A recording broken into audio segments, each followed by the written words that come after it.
दारू प्यायला बसतात. तोंड दाखव इथं. तुझं काय करायचं आपण याला? जाऊ दे ना, पुढे जाऊ दे. बदलापूर पूर्वेतील प्रांजळ गार्डन परिसरात सार्वजनिक ठिकाणी मद्यपान करणाऱ्यांविरोधात भाजपचे समाजसेवक उमेश पवार हे पुन्हा एकदा आक्रमक झाल्याचे पाहायला मिळाले.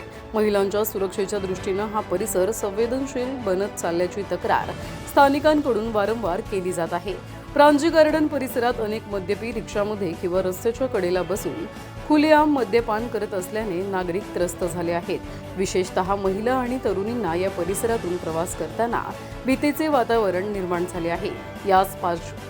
याच पार्श्वभूमीवर भाजपचे समाजसेवक उमेश पवार यांनी पुन्हा एकदा अशा मद्यपींवर कारवाईचा बडगा उगारला. परिसरात 2 तरुण सार्वजनिक ठिकाणी मद्यपान करताना पुन्हा एकदा आढळून आल्यानंतर उमेश पवार यांनी त्यांना पकडले. त्यानंतर त्या तरुणांकडून नागरिकांची आणि महिलांची माफी मागून घेतली. तसेच पुन्हा अशी चूक करू नये यासाठी त्यांना कोंबडा बनवत अनोखी शिक्षा देखील दिली.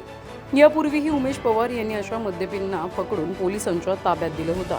त्यामुळे स्थानिक नागरिकांकडून त्यांच्या या कारवाईचं स्वागत केलं जात असून महिलांच्या सुरक्षेसाठी अशाच प्रकारची कठोर भूमिका कायम ठेवण्याची मागणी आता जोर धरू लागली आहे. हे जे प्रकार तुम्ही इकडे काढता हे तुम्हाला योग्य वाटतो का? नाही. एवढ्या व्हिडिओ पडतात आमच्या अकाउंटला. श्रद्धा ठोंबरे वारंवार ती न्यूज करत असते की यामध्ये दारू प्यायला बसू नका.